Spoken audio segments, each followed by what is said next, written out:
നവരാത്രിയുടെ 9ാം ദിനം നവദുർഗാഭാവങ്ങളുടെ അവസാന ഭാവമായ സിദ്ധിദാത്രി ഭാവത്തെയാണ് ആരാധിക്കുന്നത്. എല്ലാ സിദ്ധികളും പ്രദാനം ചെയ്യുന്നവൾ എന്നാണ് സിദ്ധിദാത്രി എന്ന നാമത്തിന്റെ അർത്ഥം. ഭഗവാൻ പരമശിവന് എല്ലാ തരത്തിലുമുള്ള സിദ്ധികൾ പ്രദാനം ചെയ്തത് മഹാദേവിയാണ് എന്നാണ് പുരാണങ്ങൾ പറയുന്നത്. സ്വർണ്ണ നിറത്തോടു കൂടിയ ദേവിക്ക് ചതുർഭുജങ്ങളാണുള്ളത്. ശംഖും ചക്രവും ഗദയും താമരയും ഏന്തിയിരിക്കുന്ന ദേവി താമരപ്പൂവിലാണ് സ്ഥിതി ചെയ്യുന്നത്. എല്ലാ അനുഗ്രഹങ്ങളും ചൊരിയുന്ന സിദ്ധിദാത്രി ഭാവത്തെ ആരാധിക്കുന്നതിലൂടെ ഐശ്വര്യങ്ങളും ജീവിതത്തിൽ കൈവരുമെന്നാണ് വിശ്വാസം. നവഗ്രഹങ്ങളിൽ കേതു എന്ന ഗ്രഹത്തിന്റെ അതിദേവതയായിരിക്കുന്നതുകൊണ്ട് തന്നെ ദേവീ ഭജനത്തിലൂടെ എല്ലാ തരത്തിലുള്ള കേതുർദോഷങ്ങളും നമ്മളെ വിട്ടകലുന്നു.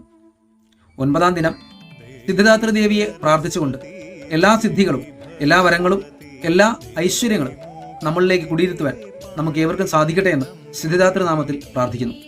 सरस्वती देवी भगवती देवी मूकाम्बिके पाहि जगदम्बिके सुकृतमरुळुममृतवाणी वीणा पाणिनि कोलापुरेश्वरी पाहि मां जगदीश्वरी देवी सरस्वती देवी भगवती